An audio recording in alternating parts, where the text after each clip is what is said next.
Hi, it's Ashleigh from Sweet Dreams Bake Shop, and today I'm going to show you the sugar sheet technique. Now, I have watched a lot of videos on this, and I managed to get the technique down to 30 minutes. I'm going to show you how I made this cake from beginning to end. So first, we're going to start with our cherry compote. All you really need to do is make sure that you pit all of your cherries and slice them in half.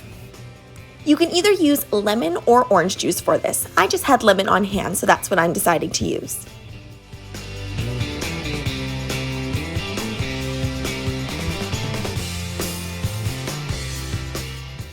My cherries are quite ripe, so I didn't use the whole quarter cup of sugar. I think I used almost 3/4 of it. When you're making a compote, basically what you're doing is you're taking the juice from whatever fruit you're using, and then you're reducing it down with that sugar.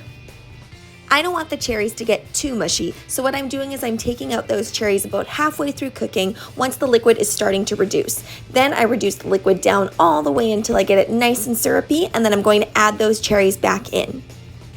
I always make my fillings for my cakes or my pies first thing because I want them to be fully cooled down before I put them into a cake. I am using my favorite vanilla cake recipe, which I will link down in the description box below, and I'm also making sure to generously butter my pans. I'm going to add just a little bit of that cherry compote directly into the vanilla cake recipe. You want to make sure that you fold in that compote so that things don't overmix.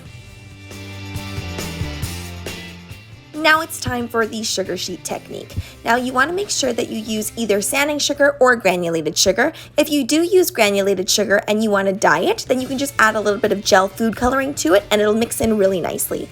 The consistency of this is like wet, sticky sand, so it can be a little bit tricky to stir together. So what I found worked best is to fold it together and then mush it in. Since we want to make this two tones, you're going to use two different colors of sugar.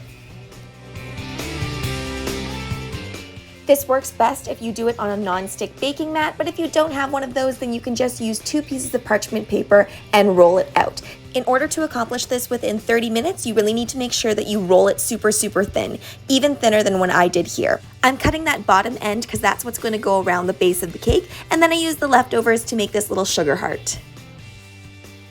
Be sure to level off your cakes, and if you don't know how to do that, I have a more detailed tutorial on how to do that. You can go ahead and click that upper right hand link. And we are going to be adding that cherry compote filling in the middle. So what you need to do is you need to fill a piping bag, and we're going to be using that star tip later. So just go ahead and fit it with the star tip and see how I'm building a buttercream dam so that none of that filling leaks out. Then you're just going to crumb coat as usual. I am using my Italian meringue buttercream as usual, so I will put that link in the upper right hand corner if you want to know how to make that.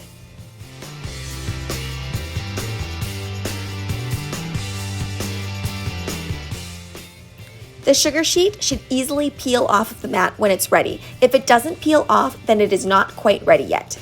Now you want to make sure that your buttercream is just freshly applied and then put your sugar sheet on. And it's easily moldable still, but there should still be a stiffness to it.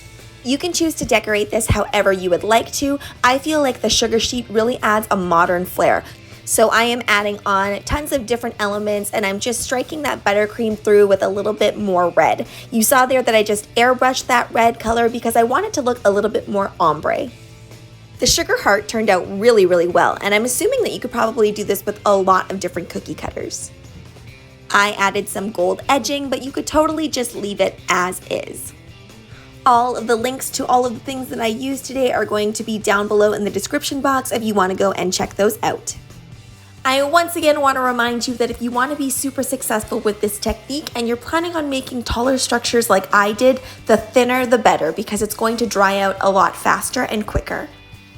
Thanks so much for watching, guys. Don't forget to like, share, and subscribe so you can be part of this sweetie fam. Right now, I'm uploading daily, so make sure you hit that notification bell so you know when I upload. Also, be sure to comment, request, or ask a question. I love hearing from you guys. Bye!